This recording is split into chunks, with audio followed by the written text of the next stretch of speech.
Hello, and welcome to Message in the Middle with Marianne. We all know that life is hard, right? It's messy, it's unpredictable, but it can be wonderful all at the same time. My hope is that we can take a deep dive into self-development topics and explore life's lessons through book clubs, conversations, and interviews. And together, we can uncover the lessons that others have already learned to help us navigate this crazy, wonderful ride called life.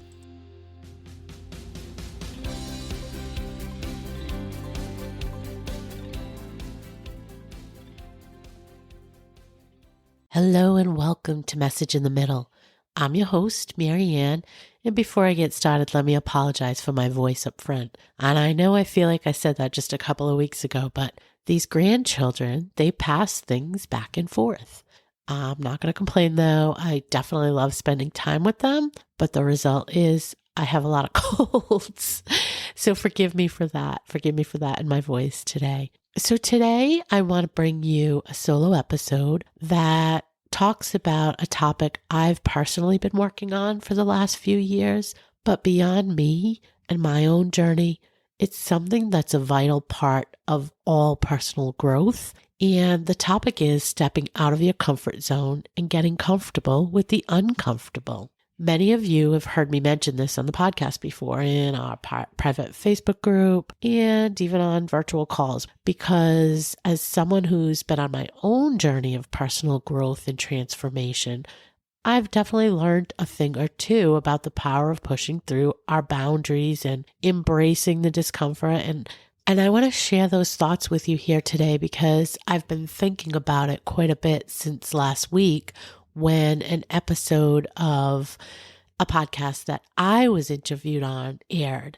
I was really kind of frightened to listen to it just because, again, it's stepping out of my comfort zone. So it's been on my mind. This topic's been on my mind. And, I just wanted to share some of my thoughts with you guys. So first things first, what do I mean when I say our comfort zone? It's that comfy little space where we feel safe, secure, familiar. Familiar is probably the best word to describe it. It's where routine is king. Risks are very limited and change feels about as inviting as the thought of a root canal. It's things like staying in the same job forever or hanging with the same friends, eating only the same foods or from only the same places, doing the same activities you've always done, taking the same vacations or staycations over and over and over, listening to the same music and not trying others, etc., etc., etc. Those are just some examples. But here's the thing. Real growth only happens when we do step out beyond those cozy confines of our comfort zone and regular patterns.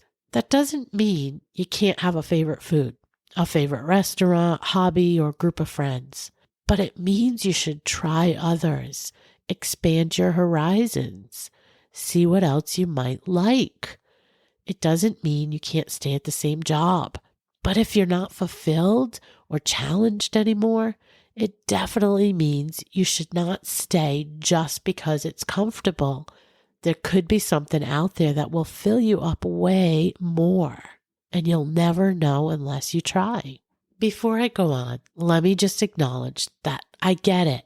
Stepping into the unknown can be terrifying. I think I talk about that often enough, and you guys know that this is not something that goes away easily. And as you continue to push, you will continue to feel those feelings of being scared or embarrassed or whatever it is, that those feelings are legit, especially when you've spent decades building a life that feels safe and stable.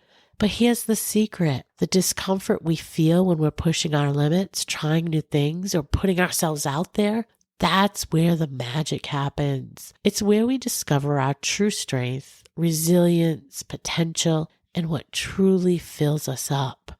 So how do we start embracing the uncomfortable and make it work for us instead of against us? Well, here's a few things I've learned on my own journey. Acknowledge your fear. It's okay to feel scared when you're stepping into uncharted territory. Fear is a natural part of growth, And acknowledging it is the first step towards overcoming it. Take a deep breath, look your fear in the eye, and remind yourself that you're stronger than you think. And your track record has been amazing. All right, next is start small. You don't have to leap out of your comfort zone all at once. You don't have to quit your job, move across the country, sell all your belongings and become a permanent nomad. Just start with baby steps, whether that's trying a new hobby, reaching out to someone new to make a connection, speaking up at a meeting where you normally wouldn't, taking a class, or trying food that you've been apprehensive to try. Each small step you take will build your confidence and give you evidence that you can handle moving beyond what is familiar. Next is a reminder to celebrate your wins. Every time you push past your comfort zone and try something new, celebrate it as a victory. Whether it's a big win or a tiny one, it doesn't matter. Take a minute to pat yourself on the back and recognize what you've accomplished, how far you've come, and that you pushed yourself forward. Remember, every step forward is worth celebrating. It's helping you create confidence and evidence that you can continue to do that in bigger ways. Next is to practice self-compassion. Be gentle with yourself. As you navigate and you feel discomfort of the growth, it's okay to stumble along the way. In fact, you probably should expect it. It happens to most of us. It's not going to all happen and fall into place perfectly the first time. Treat yourself with the same kind of kindness and compassion that you would offer to a friend. And remember, perfection is an overrated myth. I know it's one I signed up for too for many, many years, but it's just not reality. So just take the leap, take a try, see how it works out. And that leads me into the next one. View the new things that you do through the lens of curiosity. So don't have judgment around it. Just be curious. It's an experiment. You don't have to love what you try. Heck, you don't even have to like it. But what can you learn from it? Were there parts you did like? Were there signs that can lead you in a different direction or solidify a decision that you've been debating? The last one is to find your support system. Surround yourself with people who believe in you and who will cheer you on as you step out of your comfort zone.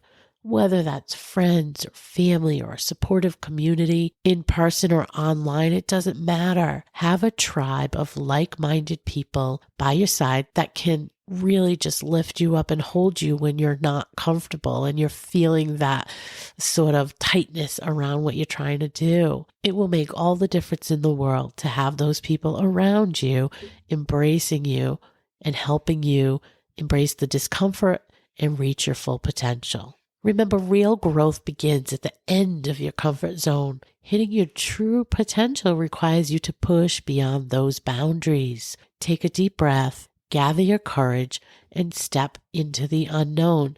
I promise you're going to be amazed at the incredible adventures that await you on the other side of that comfort zone. Before I go today, I want to ask you to listen to the interview I did on the Podcast Junkies podcast last week that I referenced. This is an example of me stepping out of my comfort zone.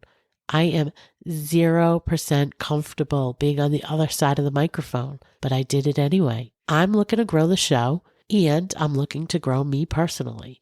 And appearing on other shows ticks both of those boxes. So I took the chance. I pushed myself, and I sat down and did the interview. And honestly, I really was nervous about even listening to it back, but I finally did, and it wasn't as bad as I thought it might be. It wasn't cringeworthy, which was what I was afraid of. And the more you do things, the more you get comfortable with them. So if you get a chance and you want to learn a little bit more about what led me here and my backstory, check out the link in the notes for this episode and give that interview a listen.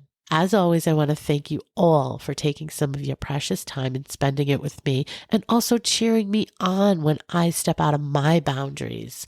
I appreciate each and every one of you, and am so glad you're here with me on this journey. Now go try something new. Thank you for listening to this episode of Message in the Middle with Marianne. If you enjoyed the podcast, please take a minute to share it and write a review, as it helps bring new listeners to our audience. If you'd like to keep the conversation going between episodes, please join us at Facebook group Message in the Middle with Marianne.